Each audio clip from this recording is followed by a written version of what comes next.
Perkenalkan, nama saya Catur Prasetyo, CGP Angkatan 5 dari Kabupaten Pemalang. Saya berdinas di SD Negeri 02 Gombong, dan hari ini saya akan mewawancarai Bapak Suhir SPD selaku Kepala Sekolah SD Negeri 02 Gombong terkait dengan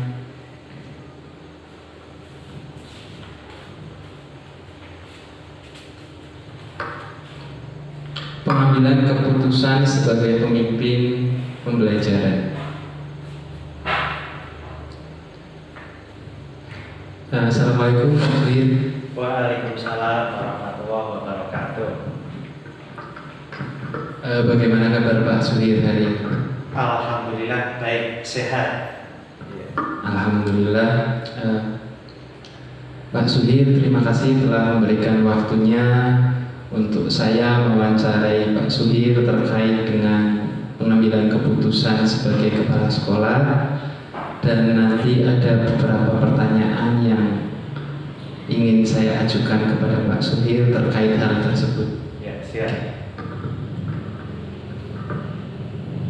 Pertanyaan yang pertama, selama ini bagaimana Pak Suhir dapat mengidentifikasi kasus-kasus yang merupakan dilema etika ataukah bujukan moral? Terima kasih. Sebelumnya saya memperkenalkan diri. Nama saya Suhir SPD.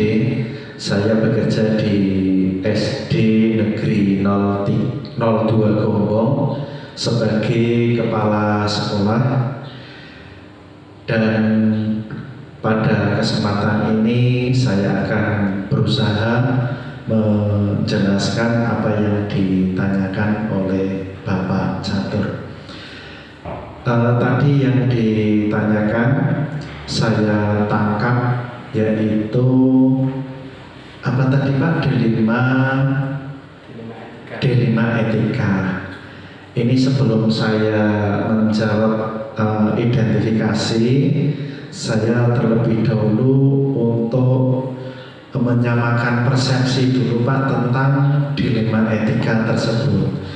Bahwa setahu atau sepemahaman saya yang dimaksud dilema etika itu apabila terdapat dua atau lebih kepentingan yang di dalamnya itu mengandung sama-sama unsur kebenaran dan atau sama-sama mengandung unsur kebaikan, gitu Bapak.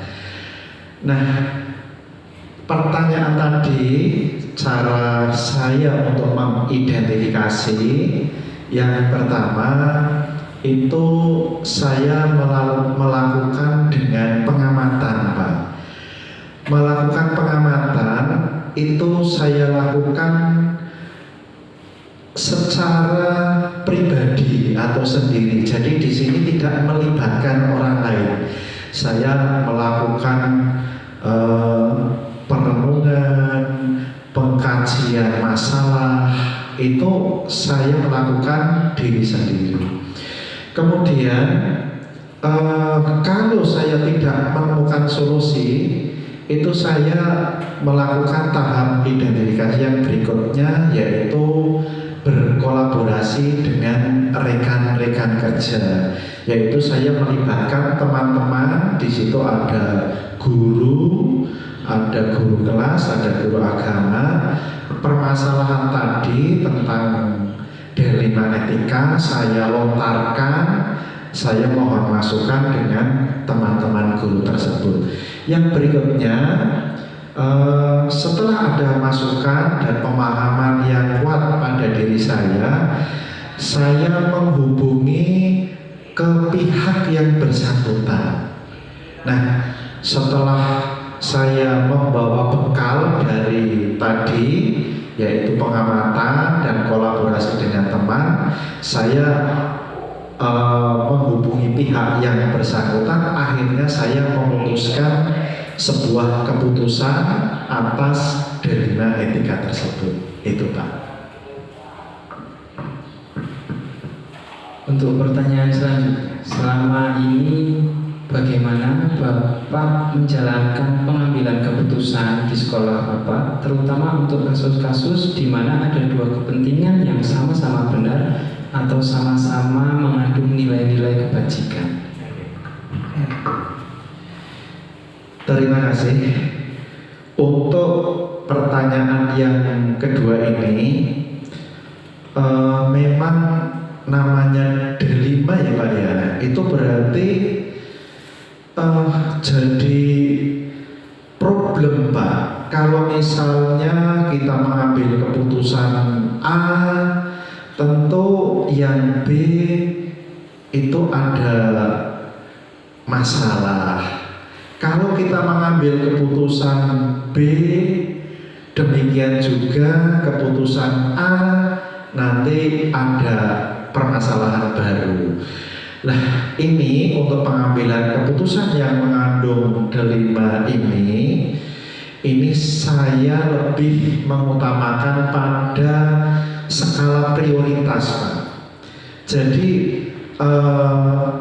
hal yang akan saya putuskan tadi itu pasti ada unsur urgensinya, mana yang lebih mendesak.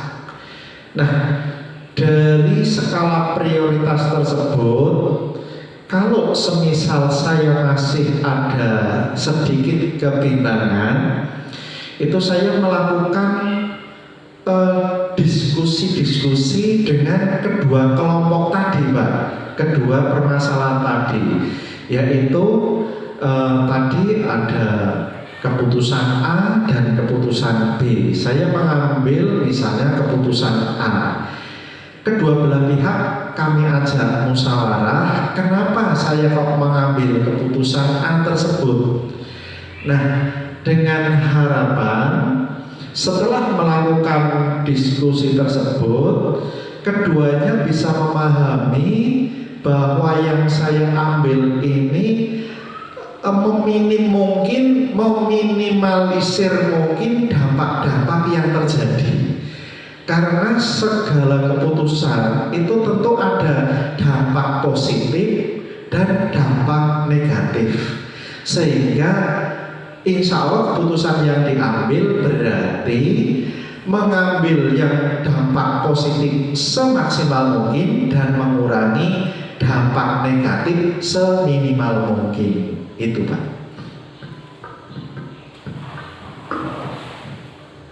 Kemudian pertanyaan selanjutnya, langkah-langkah atau prosedur seperti apa yang biasa Bapak lakukan selama ini? Langkah-langkah yang kami ambil seandainya terjadi suatu permasalahan dilema etika. Yang pertama, kami mengidentifikasi kasus. Identifikasi kasus ini bertujuan untuk memilih kasus-kasus mana yang kami anggap biasa, kami anggap kasus sedang, dan kami anggap kasus berat. Itu yang pertama, kami melakukan identifikasi kasus. Kemudian kami hampir sama dengan tadi identifikasi kasus, melakukan pemetaan kasus. Pemetaan kasus berdasarkan urgensi atau dampak yang ditimbulkan. Jadi kasus ini kurang begitu urgent. Kemudian kasus ini sepertinya urgent untuk segera ditindaklanjuti. Nah, itu masuk ke dalam pemetaan kasus. Nah, setelah kami dapatkan identifikasi dan pemetaan kasus, maka kami tidak segan-segan mengambil satu keputusan. Itu Pak sahabatnya. Tadi Bapak menjelaskan tentang hal-hal langkah-langkah atau prosedur yang sudah dilakukan oleh Pak Suhir selaku kepala sekolah. Kemudian pertanyaan selanjutnya, hal apa saja yang selama ini Bapak anggap efektif dalam pengambilan keputusan terkait pada kasus-kasus dilema etika yang Bapak hadapi? Memang kita akui ataupun tidak Bapak, yang namanya dilema kasus tadi saya jelaskan di awal bahwa kedua pilihan itu sama-sama baik, kedua pilihan itu sama-sama benar, sehingga dalam memutuskan hal ini itu salah-salah bisa menimbulkan dampak yang tidak kita inginkan, Pak. Lah, untuk menanggulangi hal-hal tersebut yang saya lakukan pendekatannya, yang pertama melakukan pendekatan personal. Ini dimaksud kalau kita bicara dari hati ke hati, ini pendekatan personal, ini langkah yang kami tempuh, ini bicara hati ke hati.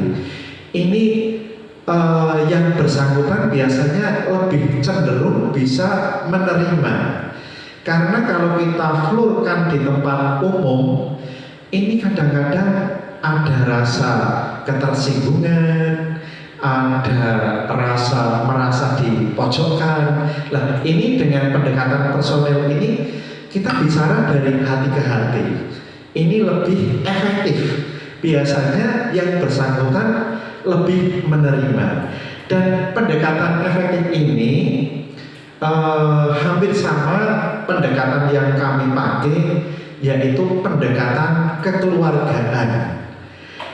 Di sini meskipun saya sebagai atasan, kalau kami menggunakan pendekatan kekeluargaan, yang bersangkutan merasa tidak terintimidasi. Artinya melaksanakan keputusan yang nanti saya terapkan, itu yang bersangkutan merasa enak. Artinya di situ tidak ada keterpaksaan antara bawahan dan atasan. Kalau kami langsung menggunakan pendekatan atasan, itu memang keputusan bisa dijalankan, tetapi di situ cenderung adanya keterpaksaan. Jadi ada beberapa pendekatan yang kami tempuh. Tadi yang pertama pendekatan personil, kita bicara dari hati ke hati. Yang kedua, meskipun ini di tingkat kedinasan, saya menggunakannya pendekatan kekeluargaan, bukan antara bawahan dan atasan. Ini saya kira lebih efektif, Bapak. Menarik jawabannya Pak Suhir, menarik terkait dengan hal apa saja yang dianggap efektif dalam pengambilan keputusan pada kasus-kasus dilema etika. Tadi Pak Suhir menjelaskan ada dua hal yang Pak Suhir anggap efektif, yaitu pendekatan personal maupun pendekatan kekeluargaan. Namun tentu saja ada kalanya tantangan-tantangan dalam pengambilan keputusan pada kasus-kasus dilema yang pernah Pak Suhir alami. Itu tantangannya apa saja, Pak? Betul, Bapak. Dari awal kami sebutkan keputusan tentang dilema etika ini itu tadi kan kedua-duanya sama-sama mengandung unsur kebajikan dan sama-sama di situ ada nilai kebenaran sama-sama. Dan ini ada dua belah pihak atau bahkan lebih, keduanya atau lebih itu sama-sama menunjukkan menunjukkan bahwa A ya betul, B ya betul. Tetapi karena ini sebuah pilihan, jadi kami harus memilih di antara A dan B. Dan saya meyakini bahwa namanya keputusan itu tidak semuanya bisa mengakomodir semuanya itu merasa senang. Tetapi bahwa kita di kedinasan itu tentunya ada aturan-aturan, sehingga meskipun di sisi lain ada pihak-pihak yang merasa tidak senang, tapi kalau kita tetap pada rel aturan, insya Allah bisa diterima dan bisa dijalankan oleh semua pihak. Jadi kesimpulannya, meskipun saya menyadari keputusan yang saya ambil tidak bisa menyenangkan, tidak bisa memuaskan ke semua pihak, paling tidak ya dampak negatifnya minim, sehingga bisa dijalani oleh semua pihak atas keputusan yang saya putuskan. Itu Bapak.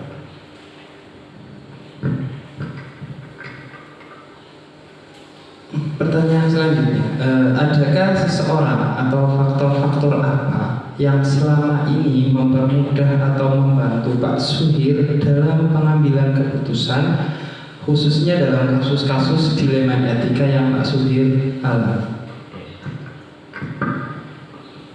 Terima kasih Bapak untuk pertanyaan yang kesekian.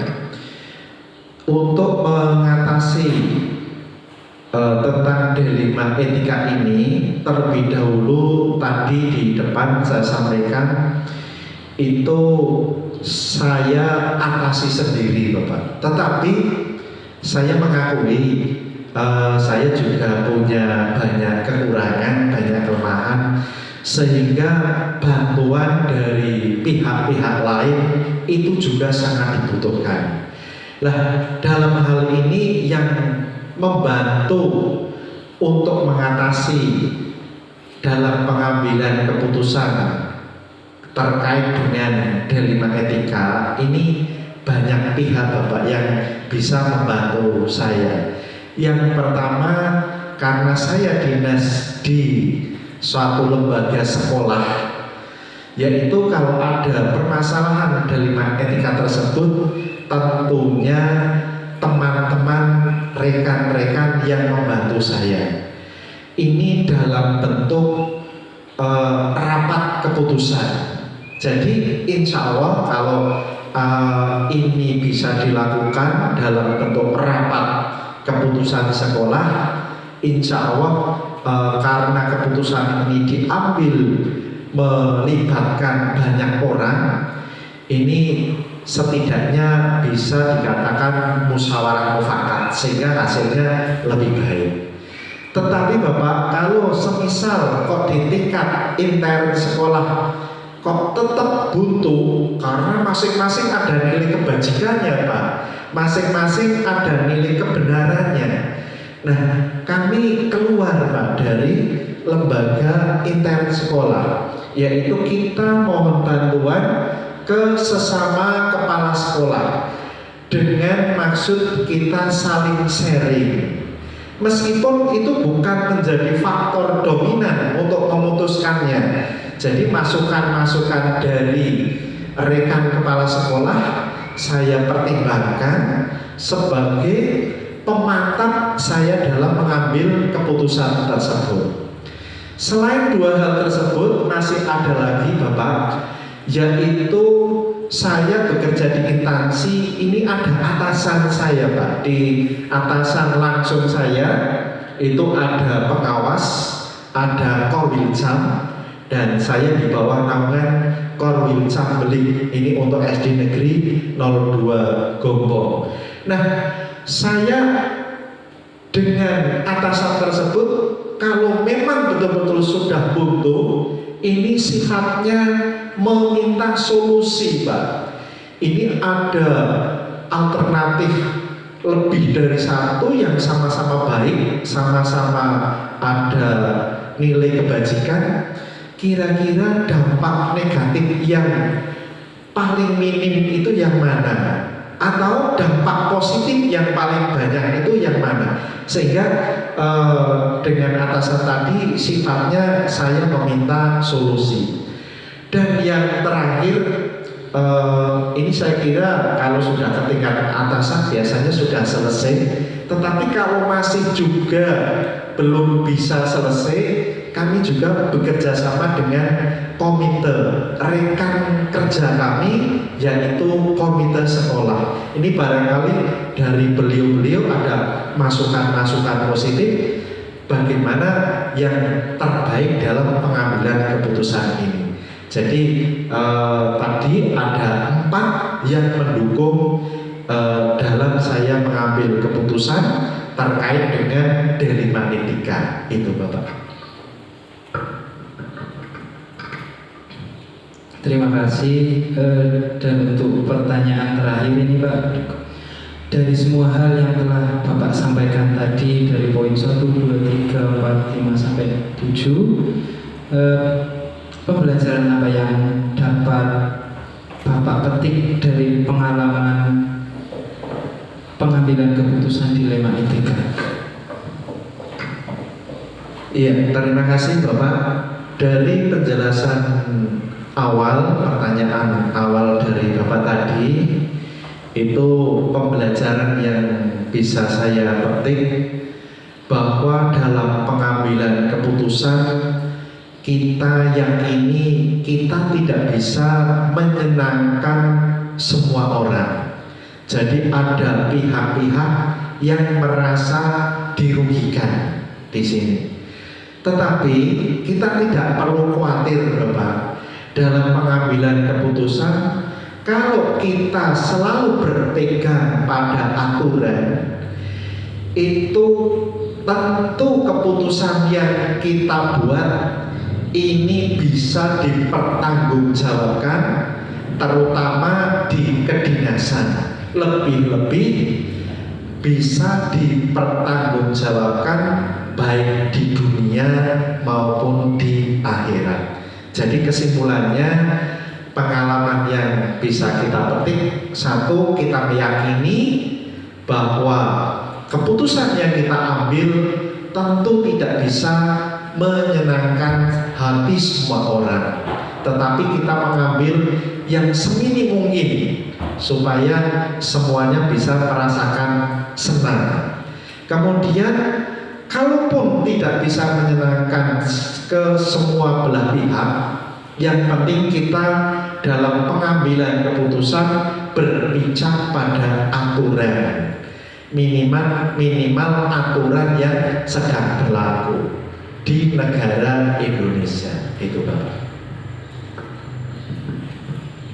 Terima kasih kepada Pak Suhir terkait dengan waktunya memberikan saya waktu untuk mewawancarai beliau terkait dengan pengambilan keputusan sebagai pemimpin. Insya Allah apa yang saya dapat dari wawancara ini bisa dijadikan pembelajaran untuk saya, dan bersyukur dan senang sekali Pak Suhir bisa berbagi pengalamannya terkait dengan pengambilan keputusan yang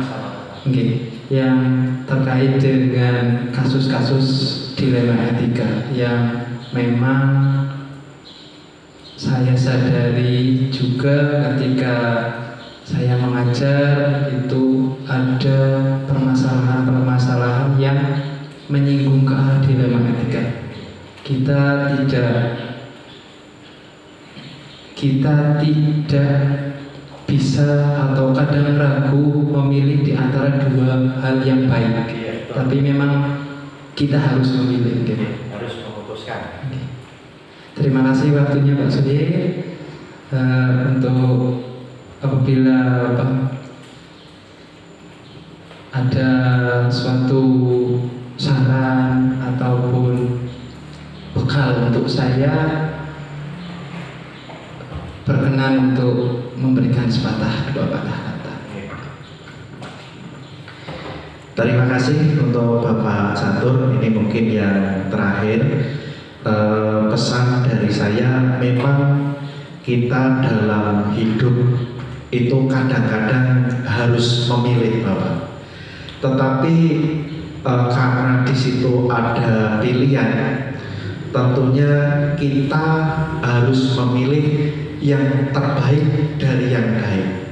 Itu. Dan untuk mengetahui bahwa itu yang terbaik, itu kita melihat dari dampak yang ditimbulkan, yaitu kita bisa meraba dampak-dampak nanti, yaitu dampak positif maupun dampak negatif. Insya Allah kalau dampak positifnya lebih banyak yang kita dapat daripada dampak negatif yang didapat, itulah yang terbaik dari yang paling baik. Sekali lagi, bahwa kita hidup sering dihadapkan dari pilihan, maka pandai-pandailah kita memilih sehingga kita tidak terperosok pada pilihan yang salah. Itu Bapak. Demikian sesi wawancara hari ini terkait dengan modul 3.1. Terima kasih. Assalamualaikum warahmatullahi wabarakatuh. Waalaikumsalam warahmatullahi wabarakatuh.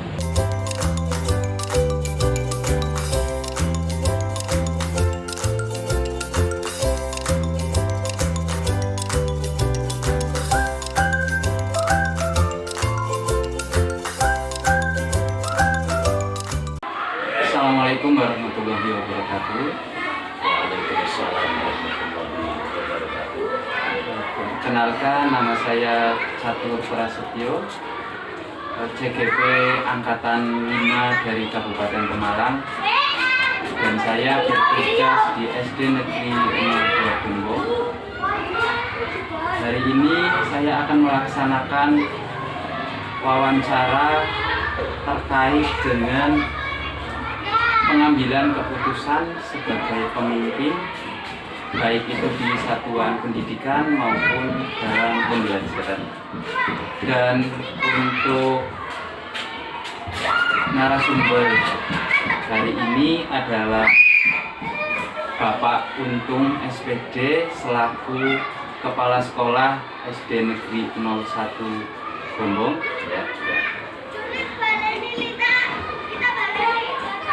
Dan wawancara ini diperuntukkan untuk pemenuhan tugas modul 3.1 terkait dengan pengambilan keputusan yang berhubungan dengan dilema etika yang dihadapi di sekolah yang terjadi atau dialami oleh pemimpin satuan pendidikan atau kepala sekolah. Wawancara akan saya laksanakan. Bismillahirrahmanirrahim. Selamat pagi Pak Untung. Ya, selamat pagi. Terima kasih atas waktunya untuk wawancara hari ini. Dan kedatangan saya di SD Bapak untuk sedikit menimba ilmu, ya, bukan wawancara, terkait dengan bagaimana Bapak melakukan pengambilan keputusan sebagai seorang kepala sekolah terkait dengan kasus-kasus yang berhubungan dengan dilema etika yang berisi benar dan benar, dan bagaimana nantinya Bapak memutuskan hal tersebut. Dan untuk memulai wawancara hari ini ada 8 pertanyaan. Dan untuk pertanyaan pertama, selama ini bagaimana Bapak selaku kepala sekolah dapat mengidentifikasi kasus-kasus yang merupakan dilema etika ataukah bujukan moral, Pak? Yang pertama, saya ucapkan selamat datang kepada Mas Chandra selaku yang sedang berupaya menjadi guru penggerak di SD Negeri 02 Gembong. Selamat datang. Semoga apa yang menjadikan tanggung jawab, menjadikan tugas pokok, menjadikan kesuksesan panjenengan. Tadi panjenengan menyampaikan ke saya mau masuk ilmu yang sebenarnya itu kami juga tarafnya belajar. Walaupun saya senior dari Mas Satur, mari kita belajar bersama saja. Cara saya secara pribadi dalam mengambil keputusan ini tergantung situasi dan kondisi. Kalau memang ini urgen, maka selaku pimpinan itu harus tepat dan mampu juga mau mengambil keputusan yang sifatnya vertikal, itu adalah keputusan langsung yang dari atasan, secara horizontal yang harus dilaksanakan sepenuhnya kepada rekan-rekan sejawat. Itu artinya kita harus memposisikan walaupun sepenting apapun dalam kondisi yang harus diputuskan mengganggu kegiatan, tapi karena itu harus dilaksanakan pada waktu itu, ya harus kita laksanakan. Jadi ada artinya, ada instruksi yang memang detik itu harus dilaksanakan, walaupun kita dalam keadaan utamanya tugas pokoknya sebagai pendidik harus mengajar di sekolah, tapi harus melaksanakan hal lain yang memang itu menjadikan tanggung jawab sebagai pendidik, itu laksanakan.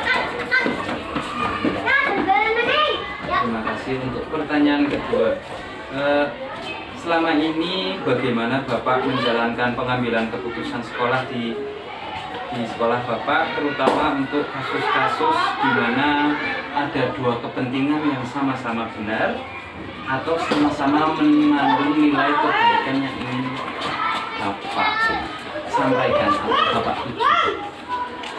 Terima kasih.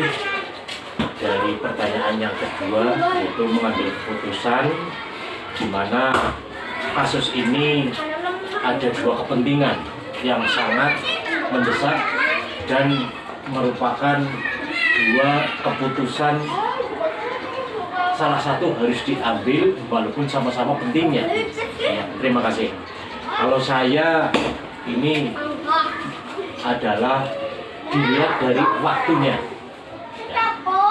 Semua keputusan memang harus diambil, walaupun ini diambil salah satu, walaupun sama-sama penting, tapi jeda waktunya.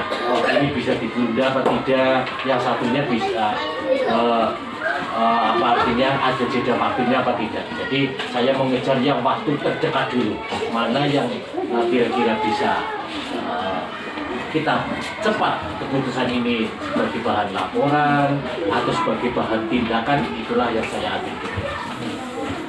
Jadi dalam hal ini Pak Untung menentukan atau memprioritaskan terlebih dahulu mana yang lebih penting, ya?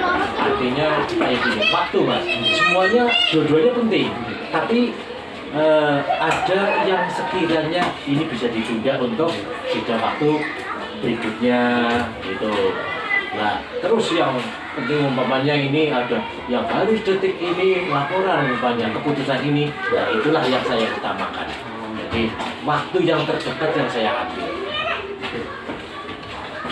Untuk pertanyaan yang ketiga, dalam pengambilan keputusan, langkah-langkah atau prosedur seperti apa yang biasanya Bapak lakukan selama ini untuk menentukan keputusan? bagaimana langkah-langkah langkah-langkah atau prosedur yang saya ambil.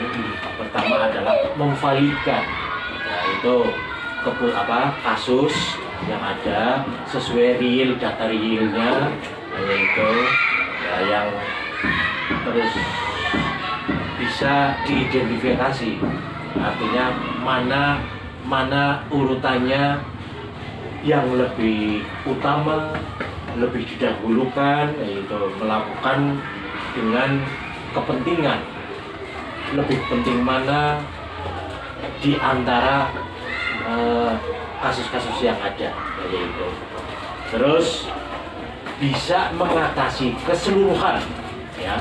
Jadi semua kasus yang ada itu harus bisa teratasi, walaupun artinya berbeda waktu, itu harus tuntas, gitu.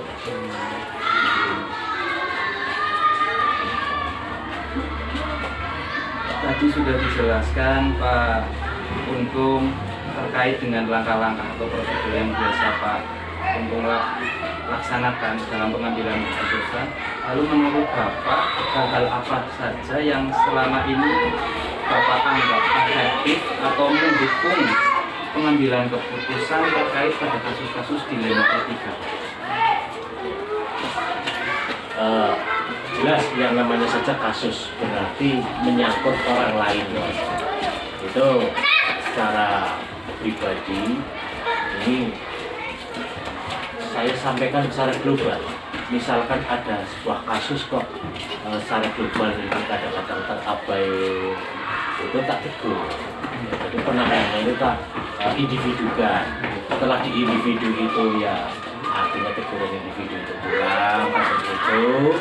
Ya, terus ada pendekatan secara kekeluargaan yang menyangkut etika antara pemimpin dan bawahan, itu antara senior ke junior, itu Mas.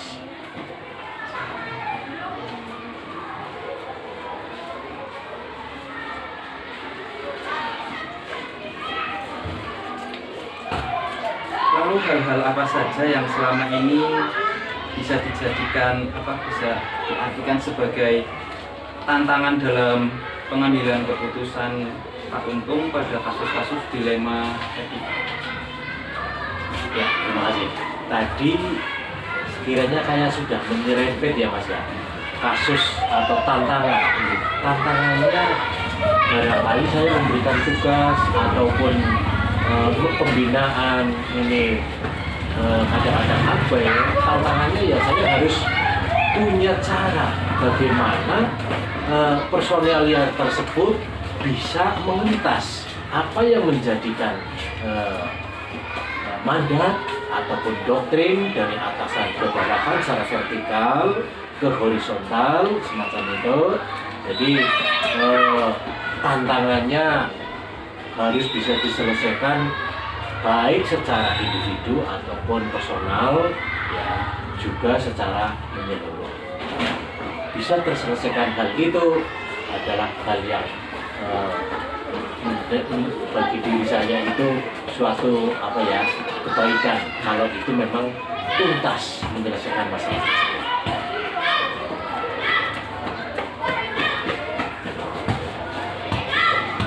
Kemudian tadi dijelaskan tentang bagaimana atau tantangan apa yang Untung alami terkait pengambilan keputusan. Adakah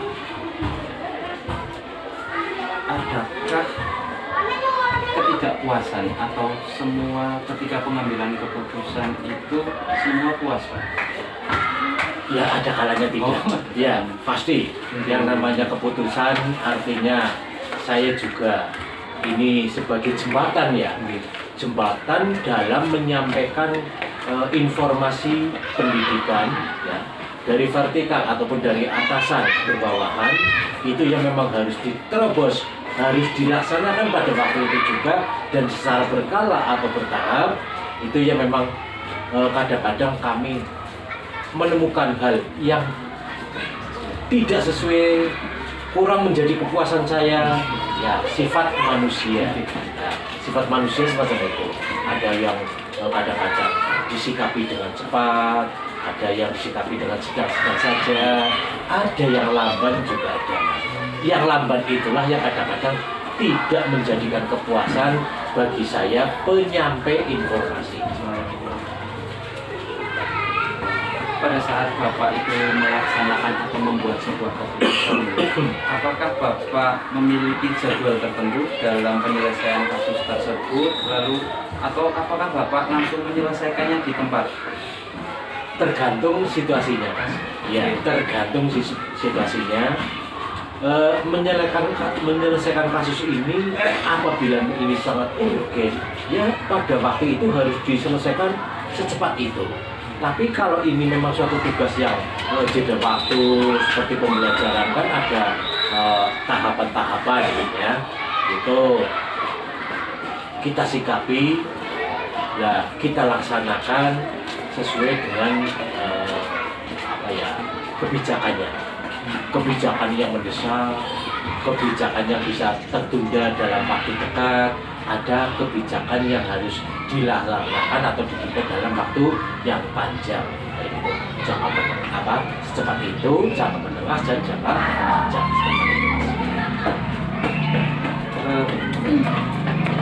Pertanyaan selanjutnya, adakah seseorang atau faktor-faktor apa yang selama ini mempermudah atau membantu Bapak dalam pengambilan keputusan terkait dengan kasus-kasus dilema yang Bapak ada? Faktor pengambil keputusan, saya bekerja di sini walaupun saya atasan, tapi ada rekan kerja yang senior, artinya bawahan tapi usia sudah lebih senior dari saya. Itu adalah sebagai bahan perbandingan ataupun bahan untuk saya bisa berdiskusi dengan beliau kayak gitu, sebagai tolak ukur lah, karena beliau dulu juga menjadi senior ya, walaupun saya setara dengan saya, rekan kerja saya itu bisa kadang-kadang mintai sharing, Kolaborasi iya pasti. Sebab manusia tadi kita sampaikan, tidak ada manusia yang pintar dengan sendirinya itu. Tanpa kolaborasi, saya yakin artinya suatu pekerjaan tidak akan sukses. Kita bekerja tim, bukan individual, tapi itu memang harus bekerja sama yang baik, membuat iklim sejuk, membuat iklim yang menyenangkan di sini. Insya Allah semua pekerjaan akan tertangani dengan baik. Dari semua hal yang tadi Bapak sampaikan, kira-kira apa yang bisa Bapak petik dan Bapak berbagi kepada kami semua terkait pengalaman Bapak mengambil keputusan dilema? Keputusan dilema dalam suatu instansi, utamanya satuan pendidikan, bagi kami selaku orang PGRI ya, itu macam-macam. Tergantung kita menempatkan. Ya, saya bekerja selama menjadi kepala sekolah itu sudah 3 instansi atau 3 satuan pendidikan. Di SD 4 pernah, personilnya semacam itu. Di SD 6 walaupun itu PLT, personilnya tergantung lah. Ini yang sekarang ini di SD 1 ini memang beda-beda. Adaptasi, yang penting itu adaptasi, Mas. Saya menghadapi orang semacam itu, ya, personil itu yang semacam itu, saya juga harus punya celah yang semacam itu. Nah, jadi masing-masing. Nah, terus di SD yang personilnya yang semacam itu, kamu juga harus berjalan ke sana. Bagaimana personil yang semacam ini kita bisa menuntaskan suatu permasalahan, bisa bekerja sama dengan baik. Nah, terus beda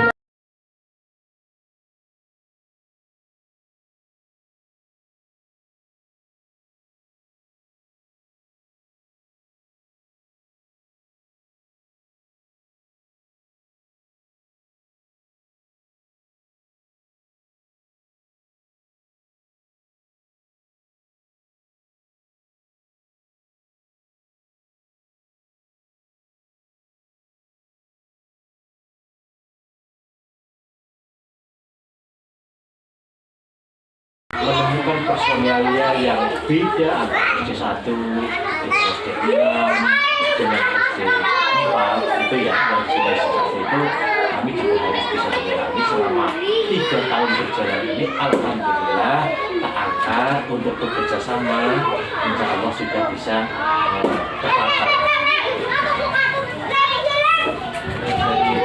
Itu pertanyaan terakhir Pak. Dari wawancara yang saya lakukan ada beberapa poin.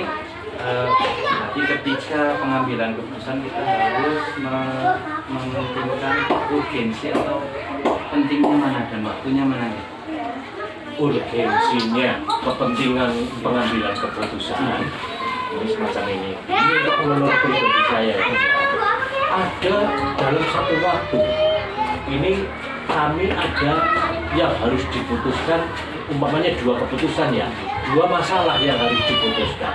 Ini bagi saya itu semuanya harus berjalan, cuman mana yang harus didahulukan ini ambil kita ya. Artinya kita musyawarahkan, kita ambil keputusan ini sesuatu yang terdekat, yang harus menangani, terus jeda lama kita harus menuntaskan lagi masalah yang satunya sesuai dengan prosedur yang ada.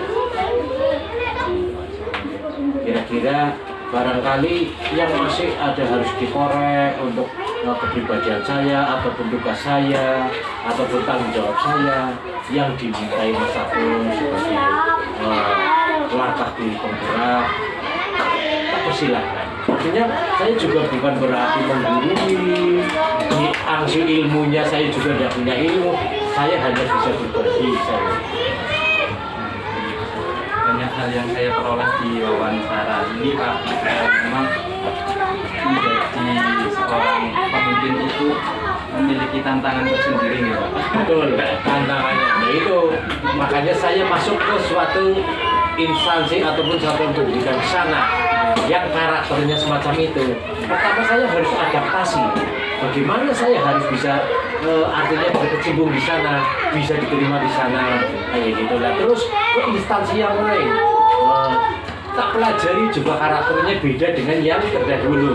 Bagaimana saya menyelami ke sana, saya harus adaptasi dalam waktu dekat, bisa menata, bisa memerintahkan, bisa kolaborasi di sana.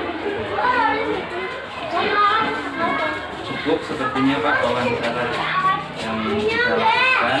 Terima kasih sudah berbagi dengan saya terkait dengan pengambilan keputusan sebagai kepala sekolah dalam hal ini terkait dengan kasus-kasus yang memiliki dilema, memiliki dua hal yang benar, dua kemungkinan.